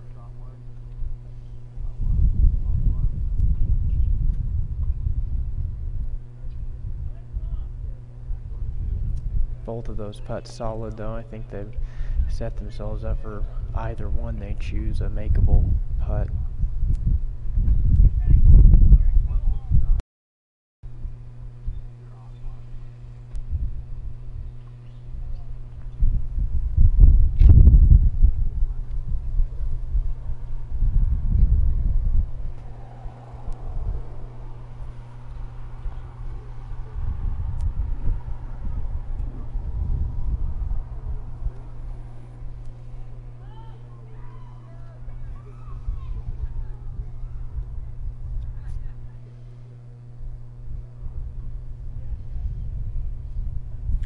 This will be John Fortenberry to see if they can save their, I believe it'll be saving their par.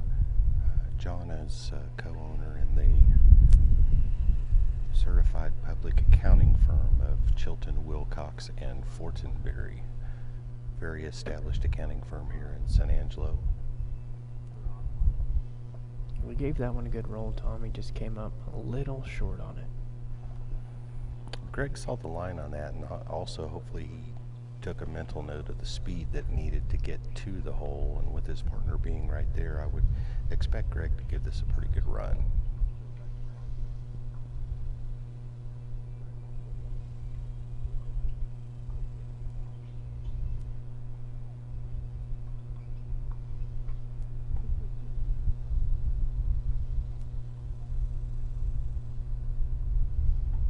I don't think he hit it.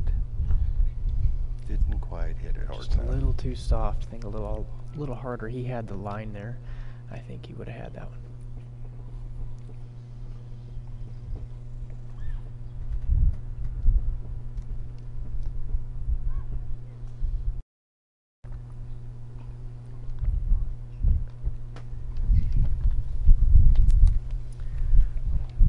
Coming from the opposite side of the hole that we've seen most of the day here, he's going to have a slight right to left. That previous camera angle that we just had really it's going to give you a really good look at how this ball's going to roll. This ball should break from his right to his left. He just hit it too hard, and he knew it as soon as he hit it.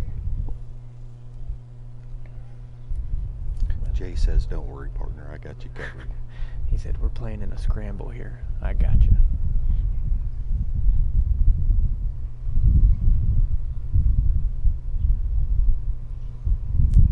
Jay puts a good roll on it too, but can't get it to fall.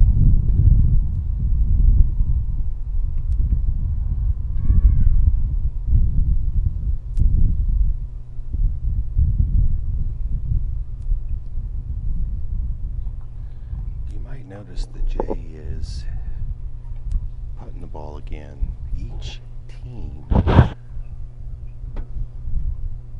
was allowed to purchase one mulligan today. Had to be used on the green, and apparently they had not used theirs, and so Jay took another swat at it, and unfortunately weren't able to take advantage of it. You know, that's a shame, Tom. I think he ended up taking the same line again he did in the first putt, and he knew it, I think, as soon as he hit it.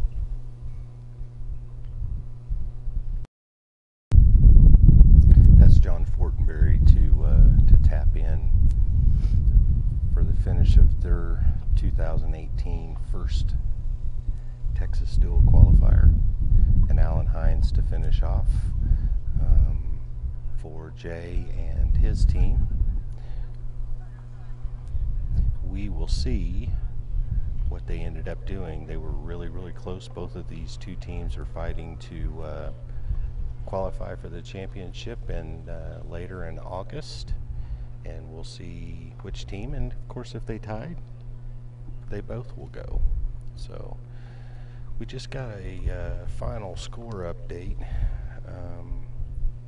It looks like the team of Fred Hernandez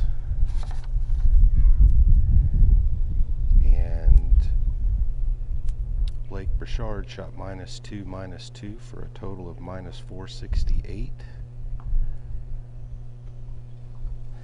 And the team of Tom DeLauder and Trey Dindy shot -2, -1 for a -3. So there are two teams that looks like have finished the third flight now and shot -4. So it's my understanding that Fred Hernandez and Blake Burchard, the two-time defending champions from flight number 4 last year, will be advancing to the championship in flight number 3 this year, along with Brandon Farmer and Johnny Parker. So congratulations to those two teams. On their way to number 3. Wouldn't that be something special? Especially if you're moving up flights right. every year. Better competition. Absolutely. And so we also got a final score. The team of Kelly Baggett and Lonnie Briley shoot. Wow, they lit it up on the backside. They must have shot -3 because they come in at a 68 for -4 in the 4th flight. Congratulations to them. And Cody Helton and Jake Sparks actually went the opposite direction. They were -4 making the turn and ended up at -2. Coming into the green now.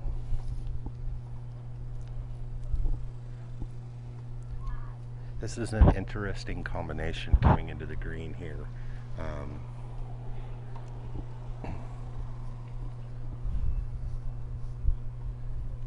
This is the team of Scott Richardson and Chad Curry. Scott and Chad are playing in the 6th flight, and playing alongside them, playing to qualify in the 2nd flight, is Jared Ditmore and Armando Tamaz. And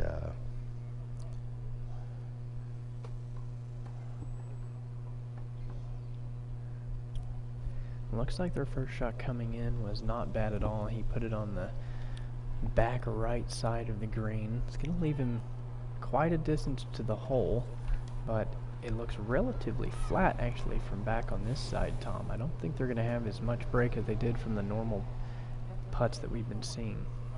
I don't know what happened over here to the team of Jared Ditmore and Armando. They hit the ball along. They're a 2nd flight playing team, so you know that they do, but they're over here on the right-hand side where a lot of people have been, but they are way down here. They are only probably 70 yards at the most from the green. They do have a tall oak tree that they're going to have to look at going over. This looks like a difficult shot ahead of him. He's definitely tucked in back there. This could be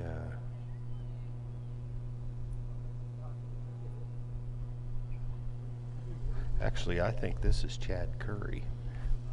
Chad is from San Angelo, and he's a Edward Jones financial advisor.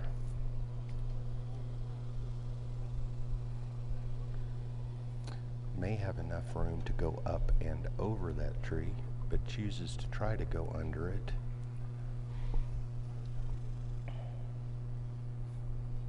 We'll see what Scott's going to do here. He may try to do the same thing. The problem with going low and trying to punch out of it is that they have a decent-sized hill right in front of them. So if they get just barely off the ground, they may catch that hill, and then who knows where it's going to go after that. But at the same time, it's going to be hard to come out on top. They're tucked in so deep. They've got branches right above them.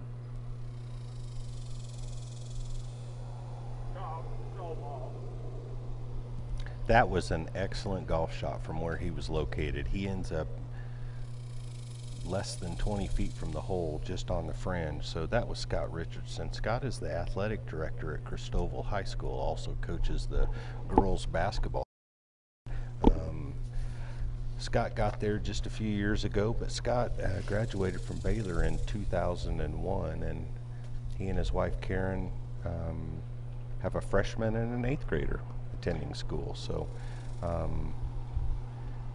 you know, from that lie tucked back in there, I'm not sure you could have asked for a better shot. It really was a good shot because, like you said, he had to from the lie, from where he needed to go, he had to go under, and it's very touchy. You got to go over the hill, you've got to land it, and you've got to somehow get it to stop once it hits up there. It ends up in the first cut of fringe, and they have a realistic opportunity to make this, whether they chip it or putt it.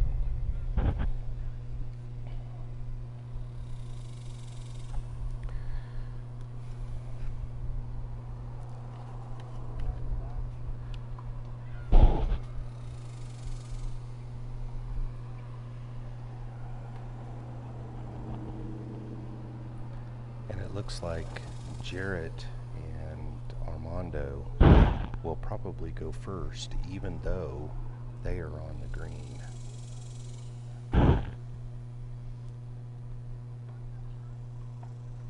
We'll see what's decided. If Chad and Scott decide to leave the pin in, then they can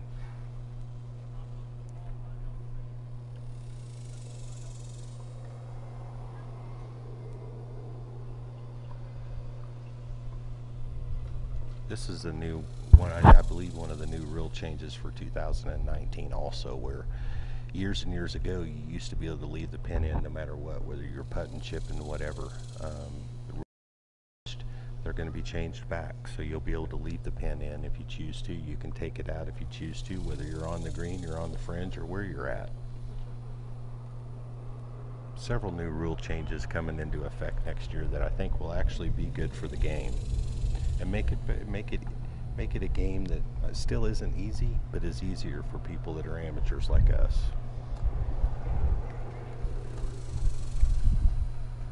It looks like he's going to putt it here off the fringe. I think he's going to just try and get it hard enough to drop it off that first cut and let it roll in. See how that ball wants to die over to the right? It does that coming off that fringe, and also when greens are faster, I think that the wind can also affect the roll of the ball.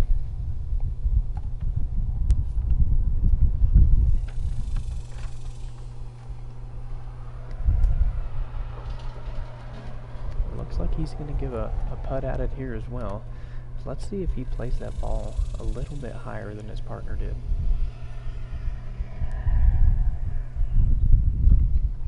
That's a pretty good line, and that could go in. It just slides by a little bit long, a little bit firm, slides by the high side. This is Armando. He's from San Angelo. Both of these gentlemen are gas plant operators. It's an interesting career field, but it's a very, there's a lot of pressure, I guess, to be good at that, because an explosion can happen at any time. So here's Armando. Well, he gave it a good roll here. That has a chance, Tom. That's a really good putt. That'll give Jarrett Ditmore a chance to roll it in there.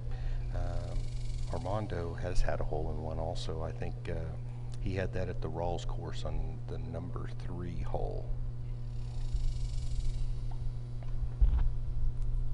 I played golf with Jarrett before, and he's a really good player.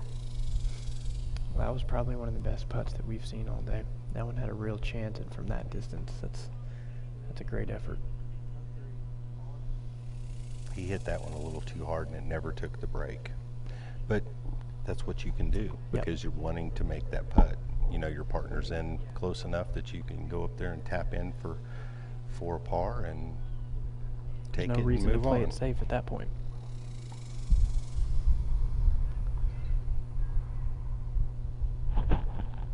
Oh, and just off the edge of the cup.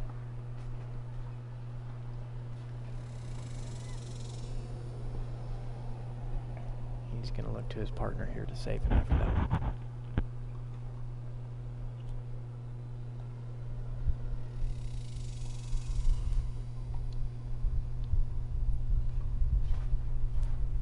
I believe he in the same spot his partner did.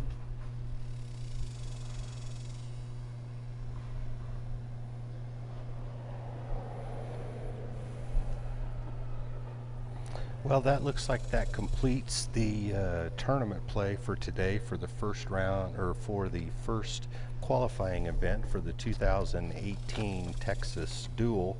We're going to take a break, and when we come back, we'll talk about some of the finishing scores and some of the thoughts. I'll try to get some thoughts from you, Cody, on what you thought about the play that we saw today, and we'll talk about the leaders and those that are moving on. So we'll be right back.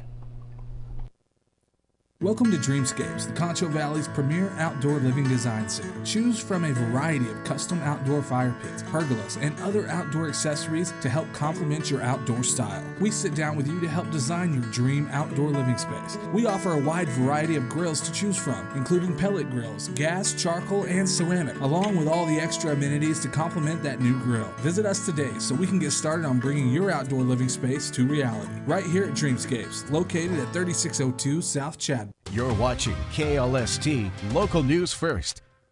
Remain informed on breaking news with the updated Concho Valley homepage app. Now containing severe weather alerts, push notifications, extended weather forecasts, and more. Download the Concho Valley homepage mobile app today. Available on iPhone, iPad, and Android. There's the storm. There's the warning. It covers Paint Rock. It covers areas north of Eden. Exactly on the 1-year anniversary. I don't know what the odds are on that. We'll do the calculations later. Power going out again. I don't even know what count that is. Maybe 12 or 13. That rolled out. Now it's 14. 14. Okay.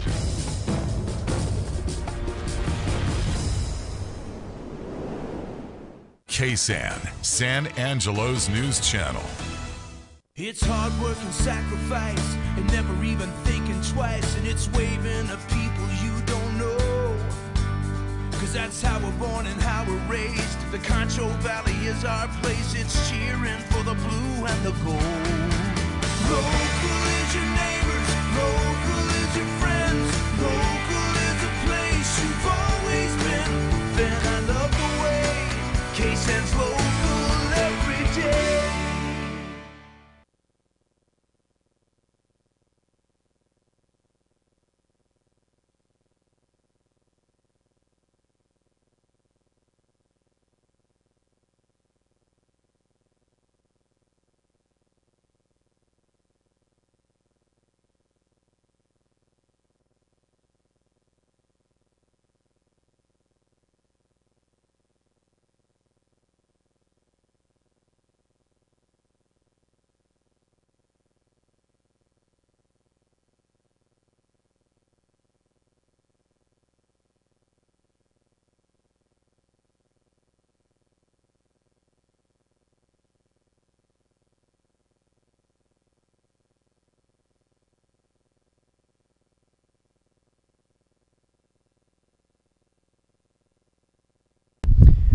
Welcome back, guys, to Concho Valley Homepage's coverage of the first qualifier of the Texas Duel Golf Tournament.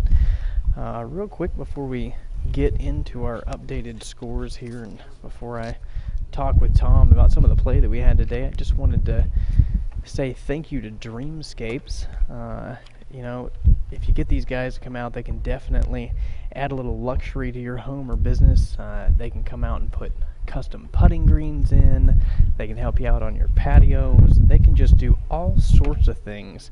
And if you're here with us earlier, you could have heard us talking about it. One of my favorite things to do is actually just sit out on my back patio and enjoy what I've got going on out there. And of course, not when it's 120, but you know, that's what they're around for, and they can help you out with these sort of things.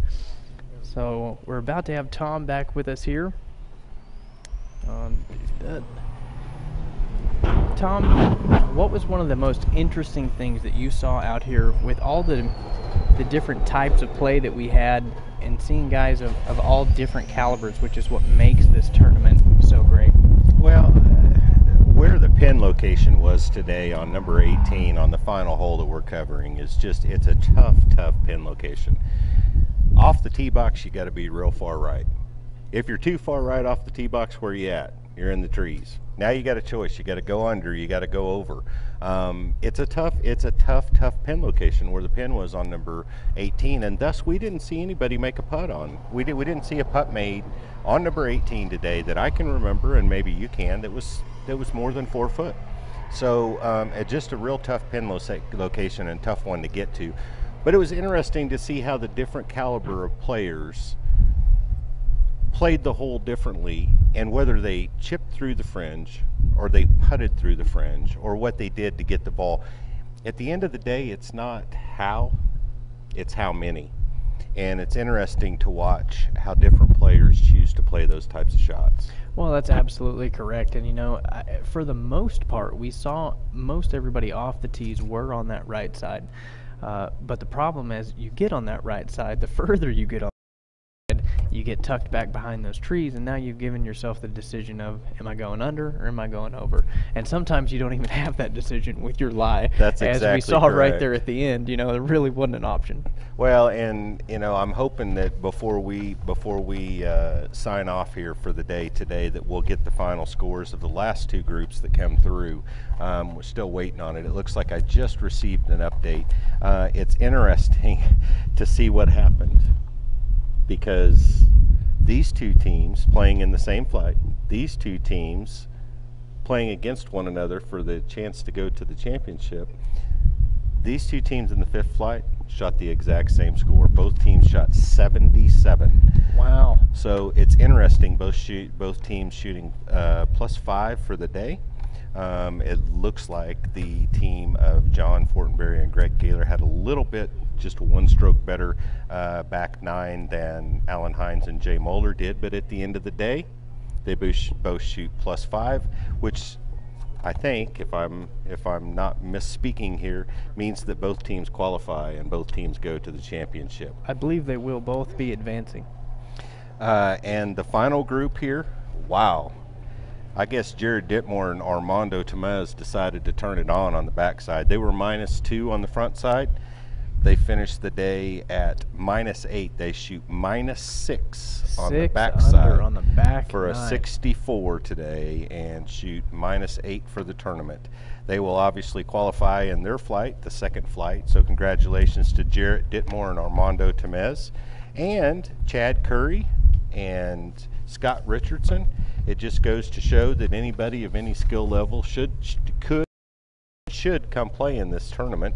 They shot an 87, and they will move on also in the 6th flight to automatically qualify for the championship, the Texas Duel, at the end of August, which is a 2-day championship. So hopefully that'll give you guys a good score update. You'll be able to find this information and more on Concho Valley homepage, and we'll certainly be back to cover the next Texas Duel event, which is next month.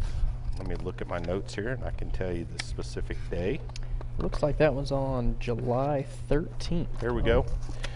So we'll be again streaming the 2nd qualifier on July 19th, immediately following, or July 13th, I'm sorry. Immediately following that will be the Bentwood Country Club partnership, which we will be doing the webcasting, and we'll be streaming that event, all 3 days of that event, which is the following week. And then the championship, let me see, I'm sorry. And then there's another qualifying event, it looks like, on August 19th. And when is the championship then, Cody? August 24th and 25th. So remember, if you like to play golf, you've got a good friend, it doesn't matter what your age, it doesn't matter what your skill level is, there's a flight that you can play in. It's $200. It's a great place to learn how to play under pressure, and it's a great tournament circuit to play in. So absolutely. And I know we were talking about that before, but you know, myself being a higher handicap golfer, I'm not always given the chance to play in tournaments for real money and things like that, and that's why this is so great, because anybody can come out here and be put in all of the different positions and under the same pressure that a lot of guys, it's normal for them. You know, they do this all the time. They play in these types of tournaments, but for a lot of us it's not, and that's really neat that you can have such a gap in caliber of players that can all be in the same tournament and shooting for the same goal. And as we saw in the last group that came through here, you may not even be paired necessarily with people that are in your flight. Gives you an opportunity to meet new people, and when you get to the championship, there's real cash money to be made. So absolutely. For all of us here at the Concho Valley homepage, I'm Tom Stovall, along with Cody Brown. I'm Cody Brown. And we really appreciate the opportunity to bring this to you. Hope you enjoyed the coverage. We're not the best, but we try. So we hope that you'll tune in next time we do something like this. So for now, thank you very much. We'll talk to you next time.